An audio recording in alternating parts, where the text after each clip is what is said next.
explain a little bit about today's program. We have two celebratory goals in mind. Through our youth, we honor literacy and the power of words, an idea and belief central to the English-speaking Union. We are also celebrating the conclusion of the second year of the New York Debate League, a collaboration of the ESU, Claremont McKenna College, 8 New York public, independent, and charter schools, and their teachers. We say a big thank you to all the students and to their teachers who devoted countless hours after school and on Saturdays to nurture the students and this program. And the New York Debate League would simply not be possible without the work of these dedicated educators. So we have two teams here, each comprising 3 students, and the students representing the Hackley School in Tarrytown, New York are John Cadelli, Seth Tillis, and Chris Thompson.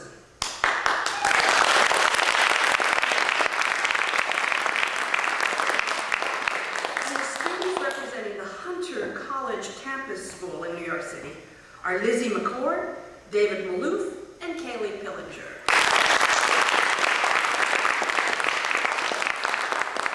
The opposition in today's debate will be presented by Hunter, and the opposition by Hackley.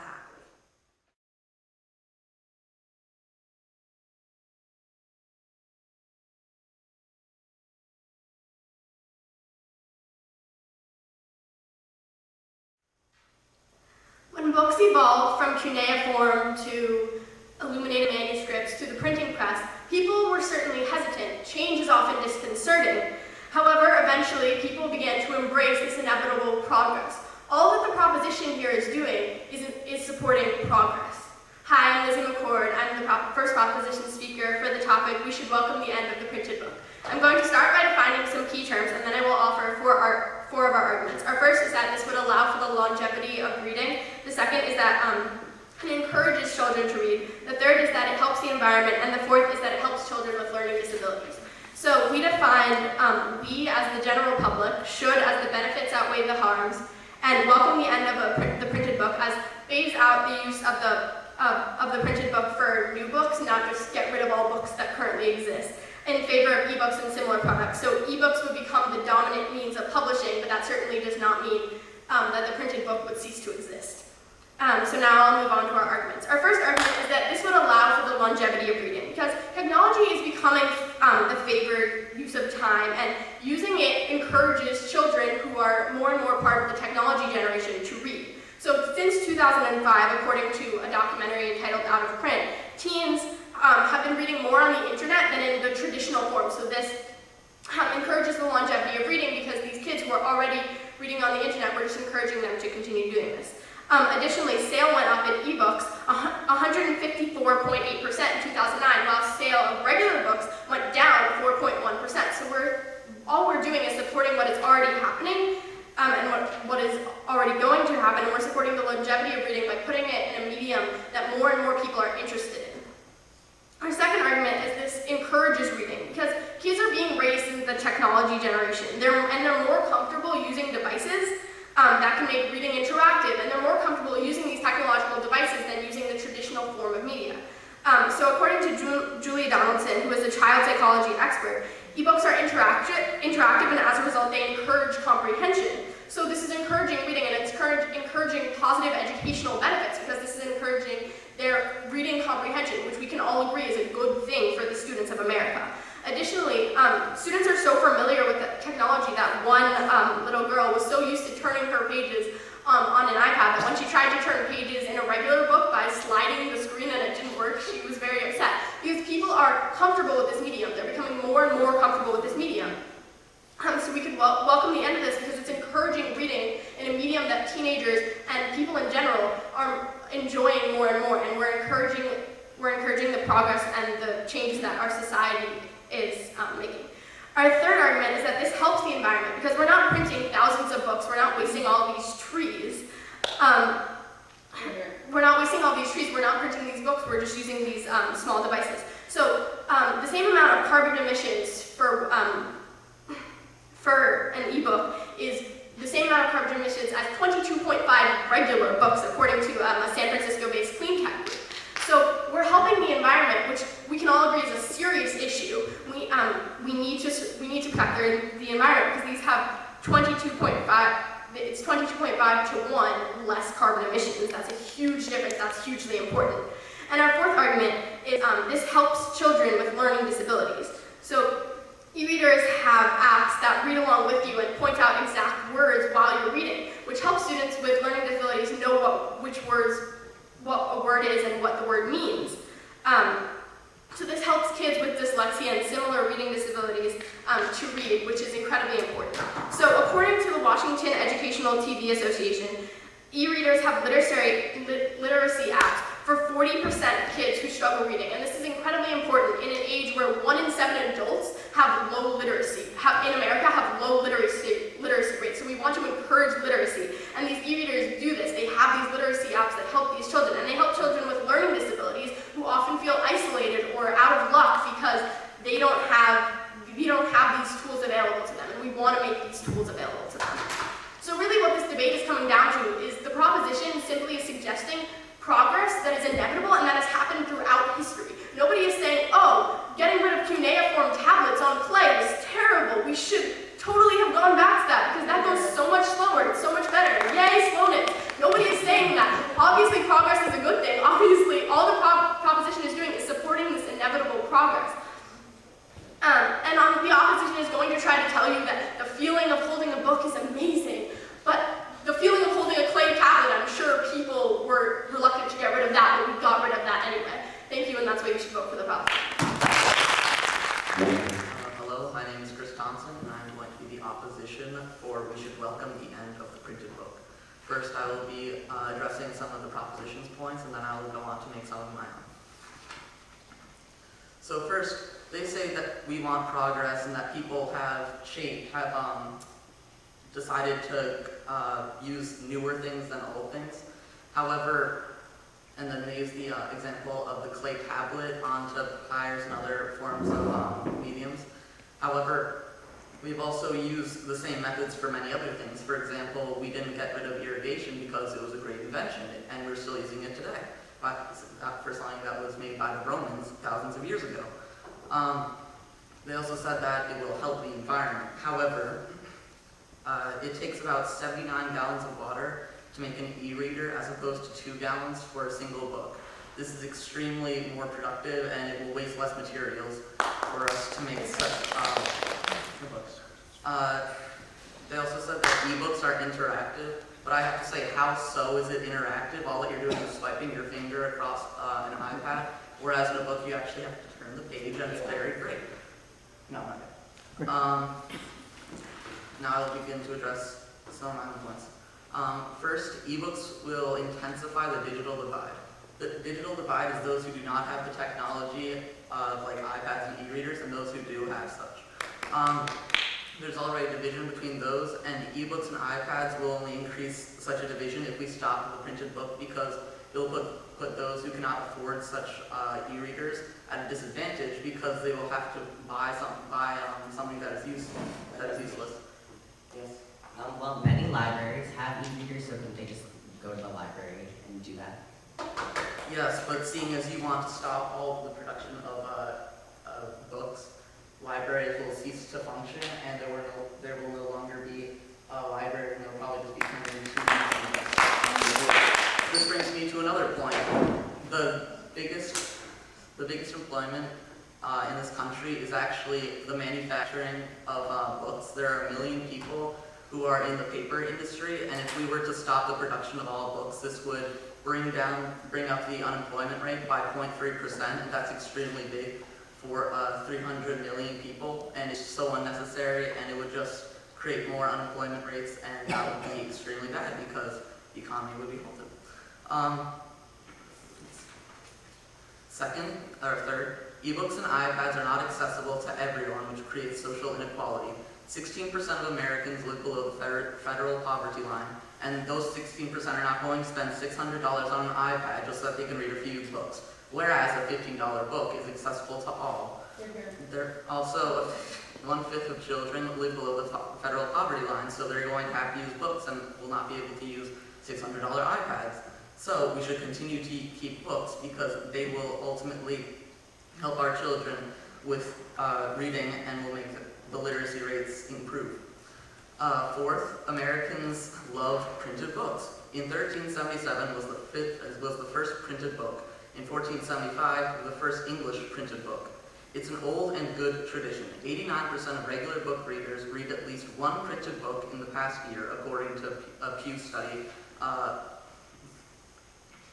And this is 89% of people, and that's a lot, seeing as only 52% of people read an ebook in the past year, whereas opposed to they read a printed book, whereas 89% read a printed book. Fifth, ebooks are not very popular. The Association of American Publishers stated that the sale of ebooks fell abruptly in 2012 to about 39%. It was a sharp decline from the use of triple-digit growth rates that they had in previous years. The first proposition speaker said that in 2009 there was an increase in books. However, that was 4 years ago. It's pretty. The sales could have increased or decreased, and that is why that you should vote for the opposition, because books are much better than ebooks. Thank you, Congress Council. The United States of America is the only country in which the current generation is less literate than the one before. This is the age of technology, and people are increasingly less interested in printed work. Book sales have decreased while e-reader sales have increased. We need to work to increase these literacy levels, and ebooks are the way to go.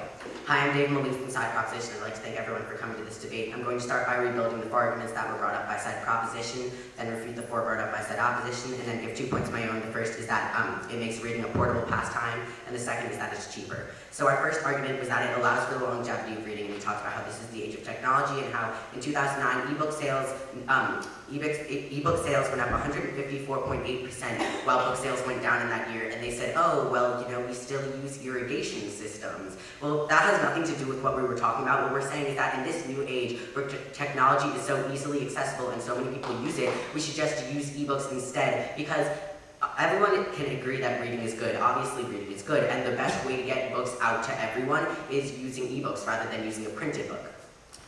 Our second argument was that this encourages reading and that children these days are more comfortable with technology, and they failed to refute this argument, so obviously they agree with it. I'm just going to restate that now. It encourages reading because children these days, they're very comfortable with technology. Again, this is the age of technology. A lot of people already have things like iPads, iTouches, Kindles, and things like that, so this is just making reading more accessible to them as opposed to having a printed book. Our second argument was that it helps the environment, and the carbon emissions of making one e-reader is equivalent to 22.5 regular books, and they said that making one e-reader uses 79 gallons of water, while making making one book only uses 2 gallons of water. But an e-reader can store 3,500 books, so in order to make the amount of books that you can store in an e-reader, you need 7,000 gallons of water, and I don't know if they know math, but that's a lot more than 79 gallons of water. And therefore, our fourth argument is that it helps children with learning disabilities because it's interactive, and they asked how it was interactive. Well, there are many applications that you can get for Kindle or for an e-reader that can read along with you, or that can help you with the words and things like that. And obviously, we want to help children who have learning disabilities. That's obviously something that we want to do. Yeah. But would you not agree that it's better to learn from a human who can go through step by step and explain something to you than to just listen to a voice on an iPad? Well, I think the way that they can learn best is through a Kindle or an e-reader, then I think that that's what they should do. So not everyone will have the time to go through them and pronounce every word with them, but since Kindle is just automated and it can do that, they can do it on their own time, and if that's what helps them learn better, then I think that would be what's necessary, since learning is good. So now I'm going to review the 4 arguments brought up by Side Opposition. Their first is that this intensifies the digital divide, and they keep talking about this a lot, how Kindles are so expensive and that books are a lot cheaper. They brought up the average book is like $15 approximately. A Kindle is only $70, so for the price of 5 books, you can buy 1 Kindle and then store 3,500 books on that. So obviously, Kindles are the cheaper solution. I'm actually going to talk about that in my second argument. The second argument was the loss of jobs, but if we're having a lot more e-readers being produced, then there are going to be a lot more jobs in that industry. So then those people will just find new jobs there. Oh, and also they keep talking about how we're going to stop the production of all books. As my colleague brought up, we're not halting books, we're not making books illegal. We're just saying that the primary use of reading would be on educational paper. So their third argument was that they're not as accessible as books, but Kindles and e-readers and things like that are actually more accessible because you can go to the internet anywhere, like in almost anywhere. There are like portable devices and at libraries, all libraries have the internet and things like that. So it still will be accessible, and it's a lot easier to just go to the library or go on the internet in your home than going out and buying a book or going to the library and reading a book. Their fourth argument was that Americans love printed books, and then they gave like some random statistic about how ebook sales went down, but they never talked about what the book sales were in that year. Maybe the book sales went down too. And also, as we talked about in 2009, the ebook sales went up tremendously. Meanwhile, printed book sales went down like a lot more significantly. So that brings me to my own arguments. My first argument is that it makes reading a portable pastime. For the amount of books that you can carry, you can bring more books with you and store more books in your home. So a Kindle, again, can store 3,500 books. A Kindle can store 3,500 books, meanwhile, like one book is only one book, obviously. So it's a lot more, you can have a lot more space and you can have a lot more books at one time and for a cheaper price. So that's my second argument, is that it's cheaper. So Kindles are relatively cheap and books, and the books on the Kindle are cheaper as well. So a Kindle is only $70 for a Kindle, and you can buy a book on the Kindle for about like 99 cents. So it's really not that expensive, and it's pretty cheap. So basically, what it comes down to is on the proposition we have that it's inevitable that eventually we're going to switch into ebooks because it's the age of technology. So whether we welcome it on-site proposition or whether on-site opposition, they just say, oh, well, you know, books are good and they feel cool too. So obviously, we should vote for side proposition. Hello, my name is John Camelli, and I'll be fighting for the opposition of we should welcome the end of the book. And first I'll refute some of the proposition's points and then recrystallize the points of my teammates. Well, the first proposition speaker spoke about how through technology there will be an increased longevity of reading, but because of the poverty, because of the fact that Kindles are not available to all, then clearly the longevity of reading will not be, it just won't be continued because of the fact that it's not accessible to all. They said that it encourages people to read, but very many people actually enjoy the tactile experience of reading, and some readers actually need the tactile experience of reading to understand what they're reading, similar to how students learn in different ways, like auditory learning, visual learning, and kinesthetic learning. Also, is it not scary that a little girl was not able to take a book and simply turn the page? Is it not scary to you that they were not able to figure out how to read a regular book? Let me see. They also said that the environment, it's better for the environment, but you have to take from the environment to create an ebook as well. They don't just appear out of thin air. It's just like 61 happens in the other. Yes. The point is that you have to take less to create an ebook than right. Well, I don't believe you ever gave a source for that on how, like, whether they were less or not. But even if that is so, then why does it matter whether we're taking from one place or another? You also said that it would improve people with learning, that like it would be easier for those with learning disabilities to learn. And then you stated that through the Kindle there are applications that can teach your children. Do you believe that the technology should overtake the care of humans? Is that what you're trying to prove, that technology should become the leading cause of learning? Yes. Just because there's an e-reader doesn't mean the parents can't teach you as well, so why should we have both? Well, from what you said, it made more sense to me that you were trying to say that the technology would outweigh the facts, or like, it would outweigh the care of the humans, which I don't myself believe in. You also said that the best way to continue learning through reading would be through e-readers. Well, there are those who cannot afford e-readers, as I've mentioned very many times before. And, yes? Well, unless they're only going to be reading 5 books for their entire life, then buying an e-reader would probably be more financially beneficial. Well, it's that $70. You mentioned that they were $70. Well, it's that $70 at the start, and then you said that they were 99 cents. Well, I have an e-reader. I use it very often, and I can tell you from my own, like, personal experience that they're significantly more than 99 cents. You said, and then branching off of that, on the Kindle you have to buy the books even after buying the Kindle itself for the $70. They're not free. They don't come free. Now, to recrystallize the points of my teammates, our first point is that it would create an inequality, a social inequality between people. 16% of people live below the poverty line in America, and 20% of children live below the poverty line. The literacy rates are low in these poor communities, and if they don't have access to these e-readers, how are we going to improve those rates? And it's easier, as I said, it's easier for them to access regular books because they can go to beautiful libraries like the Morgan Library we're in today. And do we want it to become a tale of two cities, which, by the way, was printed, not where there are the haves and the have-nots. Printed books are also ingrained in society. It's a tradition. Printed books have been around for almost 700 years. Why would we want to get rid of what has served humanity so well for so long?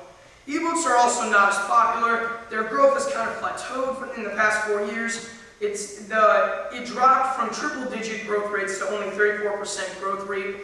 And also, 16% of people have an e-reader, and a whopping 59% of people have no interest in purchasing an e-reader. So how does that even out? How do you plan to continue reading if you can only read if you're only that 16% who will buy? Also, they will increase jobs, or will decrease jobs rather. Printing is the biggest industry in America, with 1 million people. And thank you. I'm John Cavelli, vote for the opposition. Hi, I'm Seth Tillis, and I am on the opposition rebuttal. First, I'm going to rebut all of the proposition's points, crystallize my team's points, and weigh the debate. So the first proposition point is that e-readers will allow the longevity of reading. But books last centuries. Books will last so long. If you drop an iPad and it shatters, that iPad is gone. That's $600 gone to waste. If you're really talking about longevity, printed books are the answer. Also, the second point is that ebooks encourage reading. But kids already use iPads and iPhones and computers, and another means of digital media would just be basically isolating them more, and that's not interactive because then all of a sudden they're excluding themselves and using this iPad by themselves. Also, that helps the environment, but was their point, but we rebutted that saying e-waste, and they said, well, one Kindle can store many, many books, but if you drop that Kindle and it breaks, even though your books are up on the cloud or someplace Amazon, you have to buy another Kindle to sync those books on there, and then that's more and more if that Kindle breaks. Okay. Also that it helps children with difficulties, but there is no doubt that people learn better from human interaction, humans teaching them, where you can't just rely on an iPad and Google just answering all your questions where you have to explain the answer to yourself. Also, that it's a portable pastime. But if you're on a long vacation at the beach and you get sand in your iPad or water on your iPad, you can't use it for the whole vacation. Where if you have a book, it gets a little sand on it, it's okay, you can still use the printed book. And their last argument is that e-readers are cheaper, and they use the example that you buy more and more printed books. But libraries are free. You can get free books from the library, free printed books from the library. And we have a statistic that says it's $7 to $9 for each book on an e-reader. Also, if you're just trying to become literate, you don't need to buy 50 books. You only need 2 or 3 books to learn how to read as a very young child. Okay, to crystallize my team's points, is that ebooks and iPads are not accessible by everyone. Lots of people don't want to spend $600 on an iPad, but they can go to their local library, check out a printed book, and read that book. Also, that print books are ingrained in our society. Print books have been around about 636 years. If they weren't necessary, why are they still here? They're still here because we need printed books. Also, ebooks are unpopular. The first year, they have a statistic from 2009 that ebook sales rose because everyone likes to try the new craze when it starts, but these sales have been declining or staying plateaued because people are realizing that they're actually not as good as they're said to be. Also, jobs. There's so many jobs involved in the printing industry, and because e-readers are very technological, it requires less human jobs and more computers to make these, whereas printing includes more humans. Also, it's different to be able to listen to a book, whereas opposed to the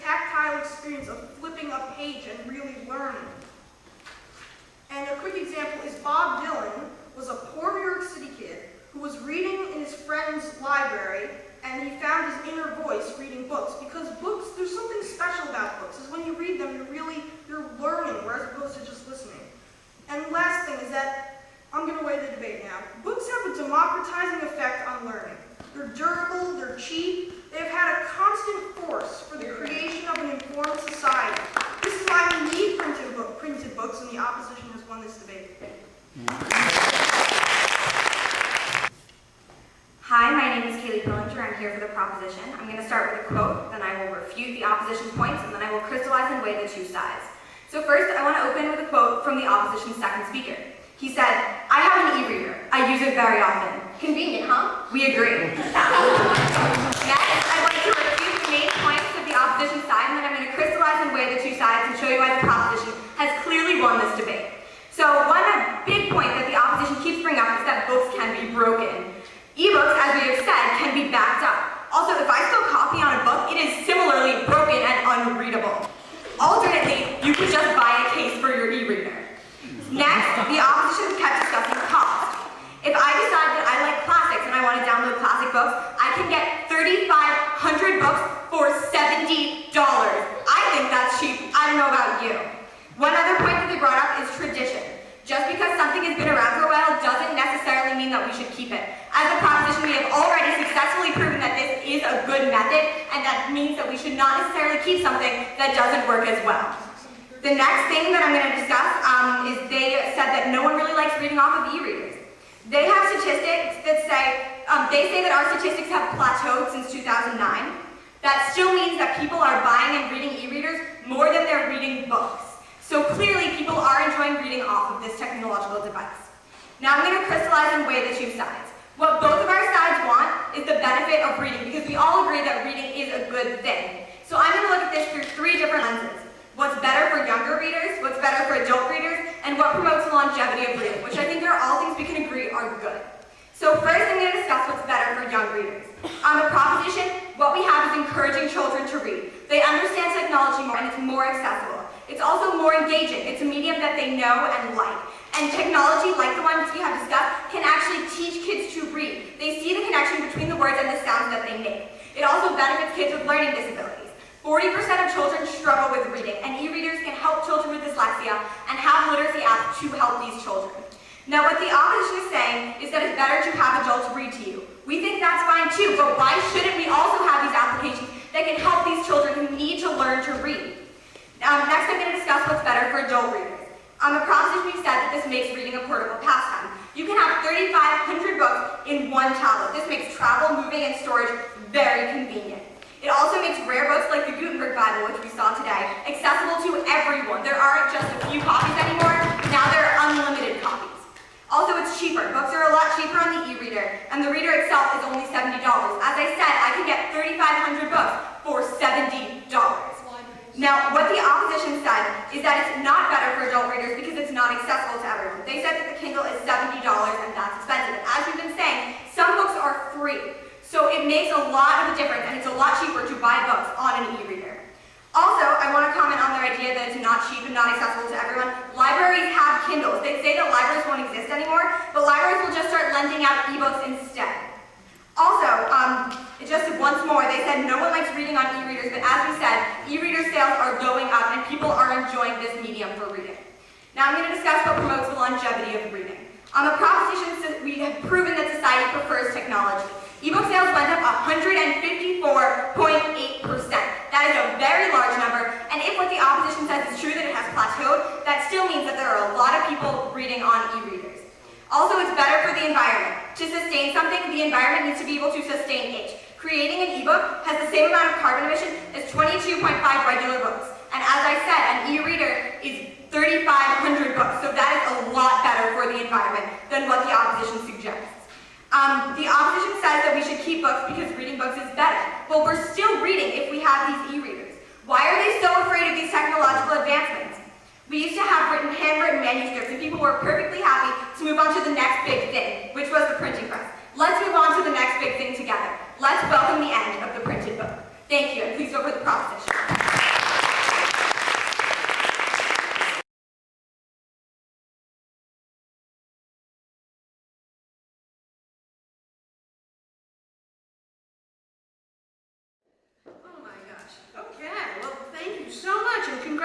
Congratulations to Kaylee, David, Lizzie, Chris, Seth, and John.